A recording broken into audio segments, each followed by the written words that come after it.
I'm joined by head coach Dee Vick from Hamden-Sydney College men's basketball. They were picked number 9 in this year's preseason poll.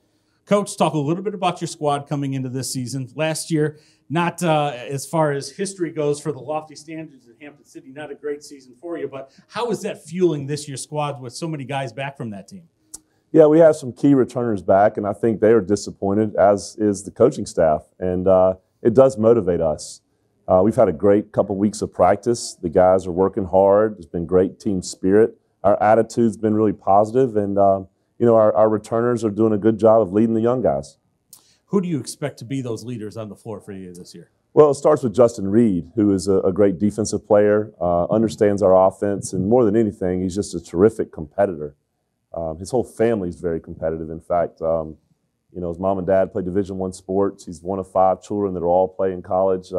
Just a terrific family and a young, really good competitor.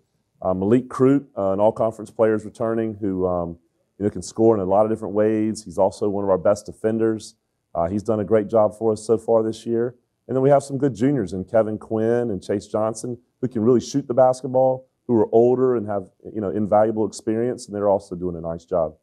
When we take a look at filling out your roster, the best Hamden-Sydney teams have had a good mix of returning players and newcomers who've kind of stepped up throughout the year. What do you see from your incoming class that is it kind of by committee right now that nobody's really stepped up, or has somebody kind of separated themselves so far? Well, I'd like to mention our sophomore class. The guys got some good experience last year. They've grown a lot. They went home and worked.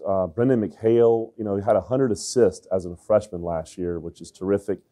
He's doing a nice job. Drew Scott just brings his approach to the practice every day has been terrific.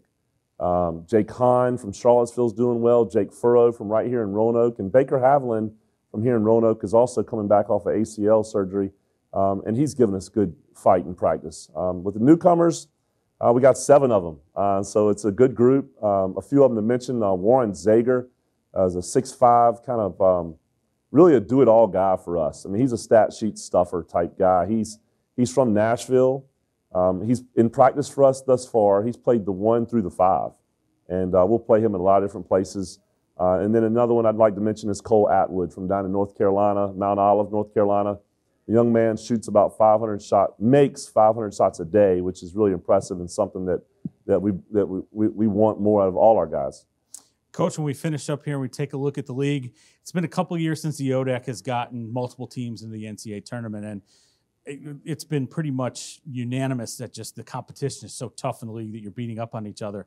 Is that the sort of thing that you see this season, but do you see it enough that everybody's come up so far that we're going to get that extra team in the NCAA tournament? Well, I think we should. A lot of that will depend on everybody's non-conference schedule and how they do, but certainly the talent is there, the coaching is there, and history it proves it. And as if we can get multiple teams at a tournament, typically they fare well and get wins in the NCAA tournament and advance, sometimes obviously to the Final Four.